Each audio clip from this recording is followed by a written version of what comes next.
Hi everyone, welcome to Starknet Espresso. Today we'll be welcoming our first guest to the show. His name is Nonso. Nonso is a ZK researcher and he's been active in the blockchain movement for a while. Today he's going to dive deep into what Starknet is all about and how Starknet helps to scale Ethereum. And it's lovely to have him here with us today to share these insights.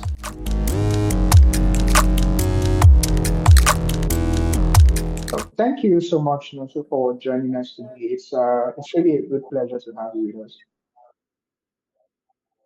Yeah, thank you for having me. Yeah. So let's start from the top.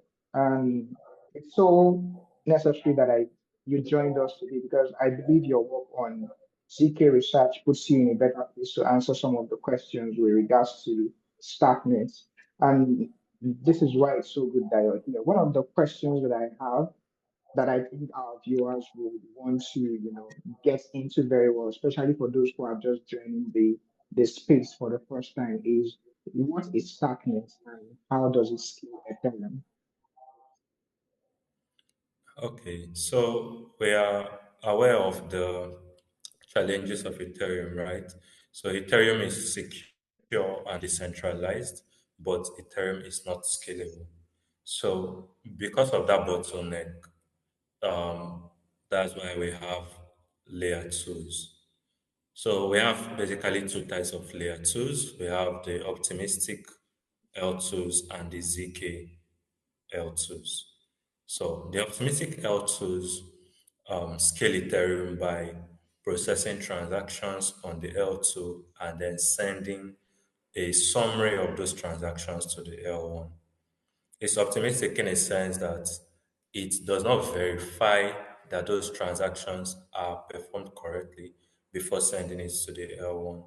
It is only if someone contests the transaction, say someone finds an invalid transaction and then contests it, that um, we now have a dialogue to determine if or to verify that the transactions were processed correctly. But the ZK L2s, after executing those transactions, a proof is generated that those transactions were executed correctly.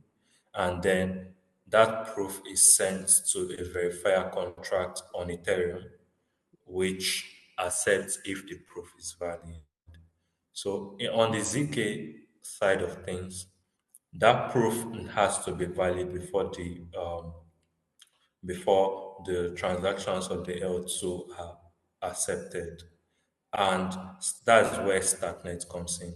So Starknet is a ZK L2, which simply means that it helps Ethereum to scale by batching transactions, executing them, and then proving that those transactions were executed correctly. So in this case, we are not optimistic that those transactions were executed correctly. We are actually certain, due to the nature of zero knowledge proofs, that those transactions were executed correctly. Yeah. Oh, fantastic. So, that's the process of these proof and verifying. Can you elaborate more on how Starknet does the proofing and verifying of these transactions? Okay, so when we talk about the proving and the verification, there is a whole lot of complex maths that go into it. All right. So other basically in still in the ZK space, there are different approaches to proof generation. But what really stands out about Starknet's approach is that Starknet's approach to proof generation is post-quantum secure. Most other ZK rollups rely on elliptic curves or the hardness of the discrete log problem of elliptic curves to generate their proofs. But Starknet, which relies on the Stark protocol, ensures that those proofs are generated correctly using hash functions which are post-quantum secure. So, like in the normal sense, the way these transactions are proven is that they are being executed and then an execution trace is generated. So when that execution trace is generated, some mathematical approaches are used to summarize the execution trace. And if there is an error in the execution of the transactions or in the execution of the block, that error is being blown up in order to prevent a situation where the execution of those transactions were not performed correctly. So the proof generation process for the Stark protocol ensures that after that execution trace has been generated, it is encoded into a polynomial. As we take the execution trace, we interpolate it to get a polynomial, and then we evaluate that polynomial at a larger set of points.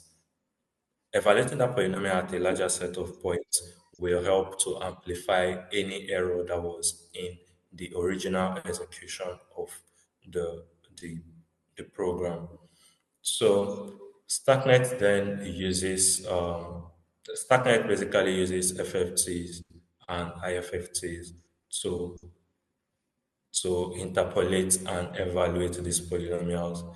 And FFTs and IFFTs are kind of like an efficient way to enable us to interpolate and evaluate polynomials. So it actually helps to scale, or it actually helps to make the process of interpolating and evaluating polynomials faster. And then Oh, Starknet relies on Merkle proofs to yeah. generate a proof of valid execution.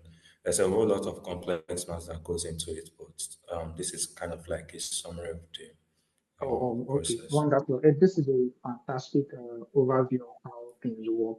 And I think it's also important that people hear this too. It gives a bit of insight on what really is involved in Starknet, the whole process of Starknet and Ethereum, the relationship between the two places. One other thing I was going to, highlight on for you to help us break down is the sequencer, the Starknet sequencer. I mean, coming into Starknet, it's one of the things that were talked about so much, and I think it's also related to ZK in particular. Can you give us a breakdown of what the sequencer does for Starknet and why it's so important? Okay, so for Starknet, the sequencer is what batches the transactions and puts them in a block, right? So when someone wants to execute a transaction, the person sends the in Ethereum, the person sends the person's transaction to a node, which then includes the transaction to the mempool. And then when a block wants to be generated, the transactions in the mempool are collected and ordered according to the transaction fees that the person who wants to perform the transaction is willing to pay, right? But in the case of Starknet, the sequencer basically does something quite similar. It picks the transactions and order them in a block, right? And the approach Starknet is taking to this is a first come first serve approach, because we are all familiar with the cases of MEVs like sandwich attacks, front running, Yeah, back running attacks, which actually makes Ethereum, like some people like to call it a dark forest, right? Because yeah, of like the nasty things going yeah, on in the ordering of transactions. So Starknet's approach is an approach that would be of like favor to everyone, in a sense that the transactions are ordered in the way they came in to prevent the cases of MEVs and sandwiching attacks. yeah, So the way the sequencer is functions currently is that when a transaction is being received, it is being batched and is being stacked together to like generate a block, and then that block is being proven by the stone prover, yeah. after the proof is generated, then is the proof is being sent to the L1 to verify. So if the proof is a valid proof, then the transactions in the block can be finalized since it will be settled on the L1. Oh, fantastic. I think I see the reason why the sequencer is very crucial to Starknet. Because you mentioned the MEV, and I know we've talked about with some of my colleagues, we've talked about a lot on how MEVs how the Ethereum layer is prone to MEVs. That's people controlling transactions. And I see the reason why the sequencer is so crucial for this because it eliminates that completely, almost completely, we would say. I think one of the things I was even trying to highlight was, the transaction throughput skyrocketed to, I think, 250 after the update, which is significant compared to, and I think that's the highest for any blockchain currently. It's doing 250 and above. And I had one of the developer friends coming here the other day, and he was mentioning on how he initiated the transaction, and before he looked at his other screen, the transaction was confirmed. So it's just the speed, and I think it's also down to the whole idea of parallel transaction. Can you lay a little bit of emphasis on what parallel transaction is and what it was before the introduction of this parallel transaction? Just for people that are entering into the world of blockchain, in a high level description that they can, have a pictorial view of what it's all about. Okay. Previously, the transactions need to be executed in sequence. As like after building a block, the block is executed, a proof is generated for that block, and the proof is submitted to the L1 contract. Only after then can another block be built and proof generated for the new block.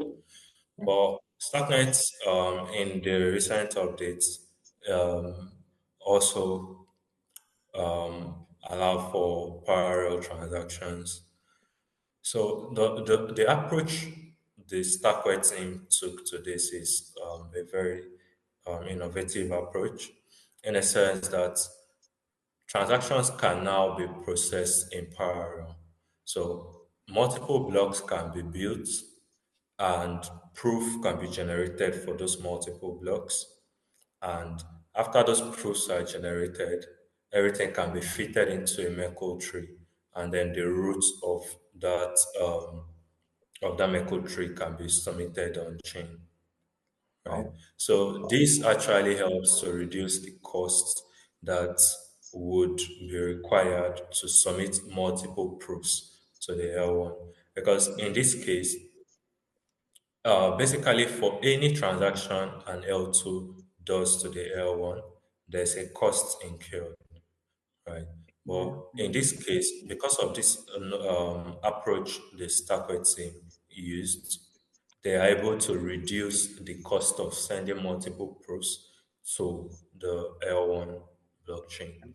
So instead of sending a proof basically for every block, they can just send the roots of the Merkle tree, like after building the Merkle tree from yeah, the proofs of the blocks that have been processed. So this yeah, drastically reduces the amount of calls to the L1 verifier contract and as well gives room for parallel execution of blocks because these blocks can be executed in parallel and then their leaves and then they can be fitted into the Merkle tree to generate a root which is then submitted to the L1 oh, blockchain, which is Ethereum. fantastic, fantastic. It's clear how this is significant because I think I was talking to a couple of people also after the release, and the noise on, I wouldn't call it noise, but the the progress on Twitter has been very loud. and it's been massive on the improvement that it has made on the ecosystem. That's with the speed of transactions and cost of transactions. I think I was having a conversation with someone also the other day, and we were talking about how the cost of transaction, gas fees are now very minimal. Yeah, because I remember when we were doing the DeFi summer when we were using paying $5, $3 for gas fees, and now you're trying to process transactions and you're getting things like 1 cent or even sub 1 cent. So that I think that's one of the significant improvement that this update has done to the ecosystem.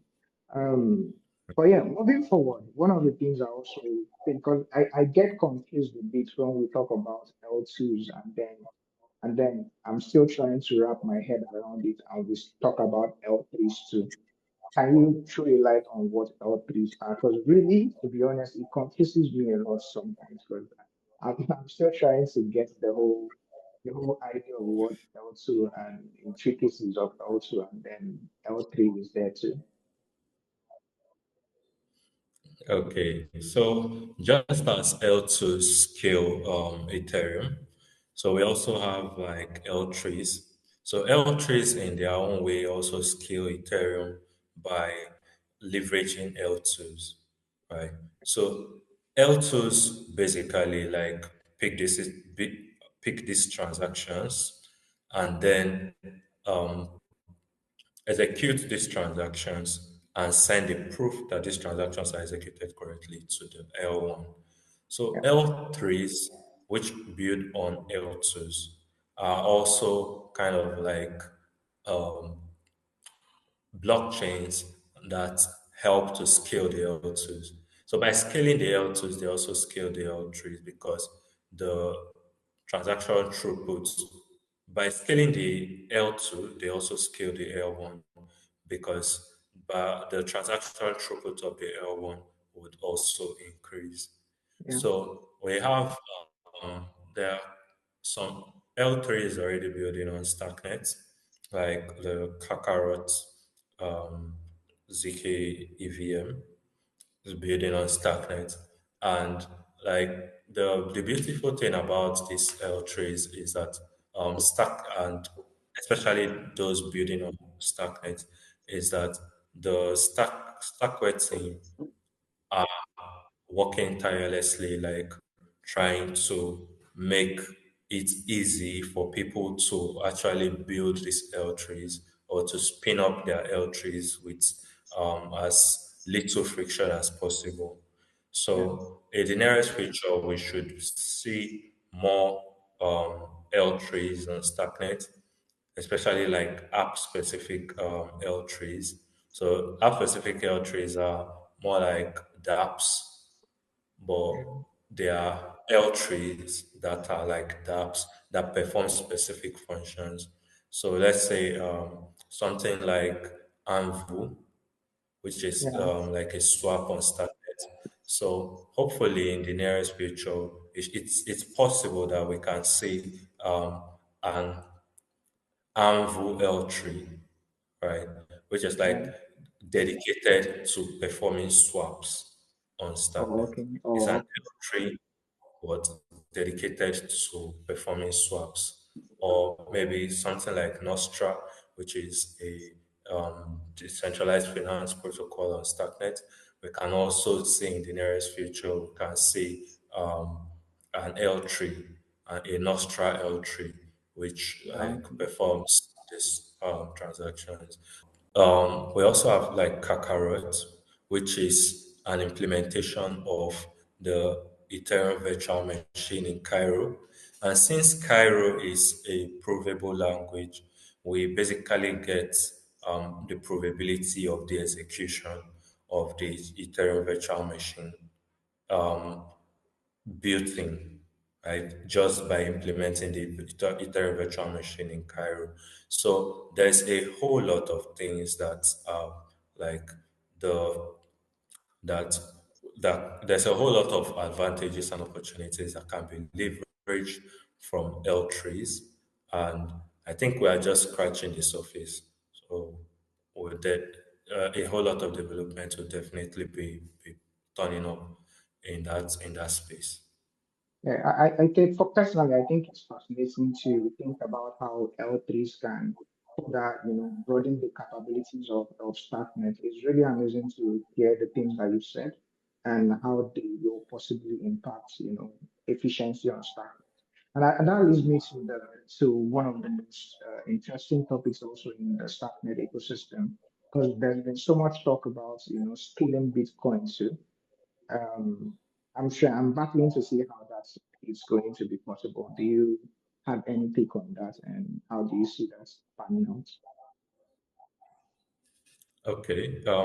If there's one thing I've learned over the years is don't mess with the Starknet team, right?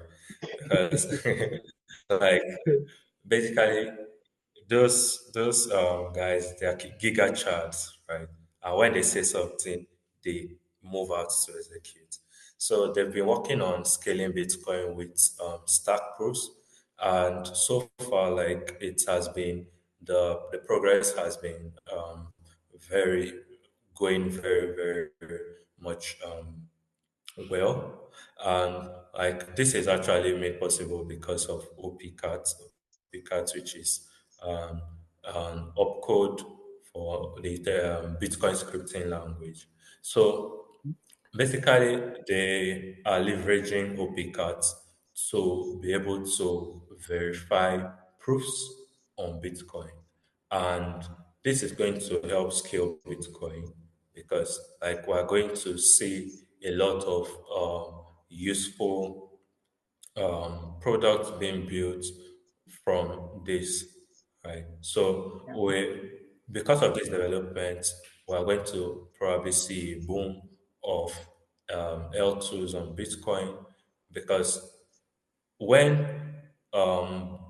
someone or when protocols are able to verify proofs generated on when protocols are able to verify proofs on Bitcoin, then we're likely to see a lot of ZK protocols then building on Bitcoin, leveraging the ability to verify proofs on Bitcoin.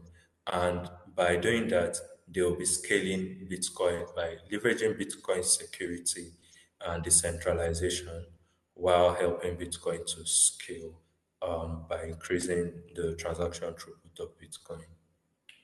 One thing that gets me confusing, especially in this whole conversation of Bitcoin, I understand Bitcoin is more like is a platform for exchange of value, unlike what you have with respect to Ethereum. Ethereum is more like a Turing complete system. And sometimes I battle to see how they are able to reconcile these two, not conflicting ideas, but they are quite different in the sense of what they are able to achieve. How do you able to marry? How do you settle those other transactions that are not, value transfer related, but basically more, what would you say?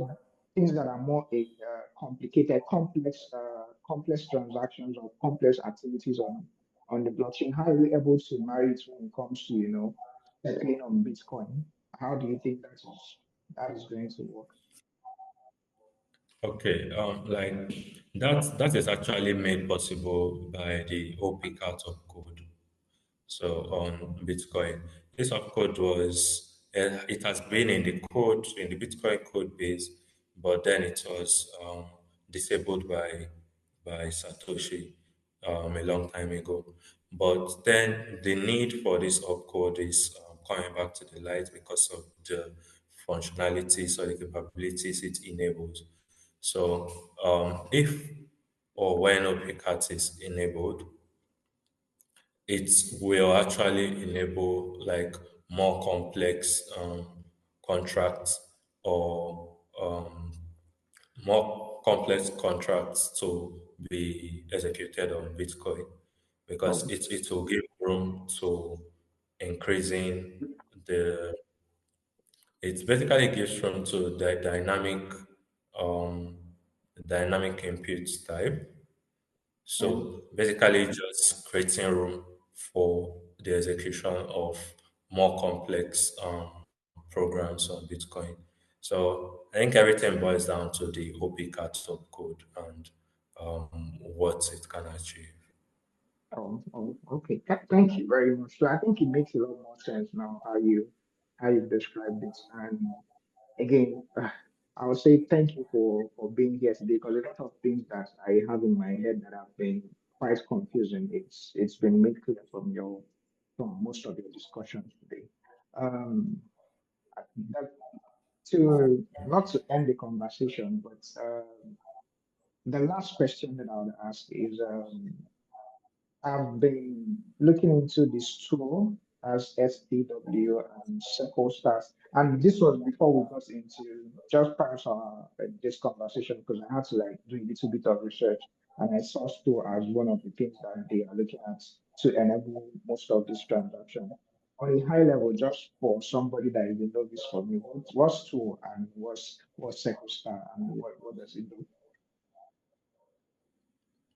Okay. Okay. So, like SWO is an implementation of a SECO stack protocol, which leverages like SECO FFTs. So, there are algebraic similarities or there are some algebraic similarities here in a SECO that can be leveraged to perform faster FFTs. So basically, the goal is to perform FFTs faster. And Oh, okay. the Stackware team have been working on different approaches. Like there've been a lot of research on performing efficient and faster FFTs. So it was firstly the normal FFTs, and then there was a need for improvement, which led to the EC FFTs, which is like the elliptic curve FFTs, and now we have the circle FFTs. Oh, So, like okay. this progress have just been to maximize or to look for algebraic symmetry to enable FFTs to be performed faster and more efficiently. So the Stackware team is actually doing a whole lot of research in this light. Like they have been um, coming up with innovative ideas on how to get the time used in performing these FFTs to to the barest minimum. Because like outside this the major cost in stack proof generation is one, these FFTs, like performing these FFTs and IFFTs to enable the evaluation and interpolation of polynomials, and also in the hashing of Yeah. the hash, yeah, in the hashing of the leaves of the Merkle tree. Um, So on the hashing side, there have been optimizations going on by enabling like elliptic hashing friendly ZK friendly hash functions, right? To use like ZK friendly hash functions. And on the interpolation and evaluation side, there's been a lot of work going on the FFT side of things because like the Star protocol currently uses univariate polynomials, although they are still exploring ways that multilinear polynomials can be used. So these are just like different types of polynomials that enable different use cases and efficiency levels in proof generation. I oh, won't want to go into the details, not okay. to bore the listener. Yeah, I think the level at which you've explained it now it makes a lot more sense. From at least I have a high level knowledge of what it's all about. Oh, so it seems like both Stack and Store and Stack Circle are both are very very significant to the whole idea of settling in Bitcoin, and that's a good thing. And yeah, thank you very much for how you've explained everything so far. To wrap things up. And this is one thing that also fascinates me about Starknet. There's always something coming up. There's always an update. There's always they just don't stop. There's always something coming out almost every week. For on your own part, do you see is there something we should be expecting from Starknet anytime? So are there things that you're excited about that is coming to Starknet soon? Okay. The Starknet team are always working, right? Yeah, So it's certain that there will be a whole lot of things coming out over the next few years or the next few months to years. So, yeah, okay, firstly, like the Cairo programming language, which is like one very important um, like saying that the product that the Starkway team are working on, like basically is getting better by the day. Like sure. every day we see new updates, new things are being added to the language to make it better. Yeah, So it's we're definitely going to see like a whole lot more improvements to the Cairo language. Um, Outside that, like I mentioned, the L3s, right? yeah, So we'll be sure. seeing a whole lot more development in that space. Also, Starknet, I don't think they are done yet with reducing the cost of transactions and Yeah, the speed at which those transactions are executed. And I trust that currently at the moment they'll probably be working on like something more novel because um, so far like the Stackware research engineering team is kind of like one of the best in the space, and I'm sure like they will also be working on getting the transactions cheaper for their users. um I'll also say like people in the nearest future should be able to write circuits with Cairo. Yeah. I yeah, think that is currently being worked on already, like enabling people to write circuits with Cairo. And I think like it will get better by the day. Also, proof generation with mobile devices. I'm sure like with when proof generation becomes less computationally intensive, we are bound to see like proof generations with mobile devices and other devices with smaller computational resources. So I'm sure that we'll be seeing like more developments coming from the Stackway team in that space too. yeah. There's a whole lot honestly to talk about because like these guys are always behind their computers, like trying to look for ways to I better can the agree lives with of that. their users. And so trust me, like we are yet to scratch the surface of what the Starknet team is going to bring to this space in the next couple of months to years. Yeah. So, to be honest, it's been fantastic, having you on the show and give us the insights to all the things that we've talked about. It's a pleasure to have you. I'm really happy that you were able to make this happen. Even with your busy schedule, you were able to, bring out time to, talk about the things that we've talked about today. Thank you very much. Thank you for having me, and it's been a pleasure like talking about like Starknet. I guess Starknet is one ecosystem that is has always been of like great interest to me, and I will be always happy to talk about it anytime, any day. Yeah, and good that you mentioned it because I hope to have you back again sometime soon. Yeah, thank you so much. If our viewers would want to reach you, like follow you up on your social media handles to, get more insight on some of the things that you talked about, how are they able to do that? At only one Francesco on Twitter. Okay, all right. Thank you very much for joining us today. Thank you very much, Nonso, for joining us today and sharing your insights about Starknet. It's truly a pleasure to have you here with us today. To all the viewers watching, please like, subscribe, and don't forget to hit the notification bell so you don't miss out on more episodes of Starknet Espresso.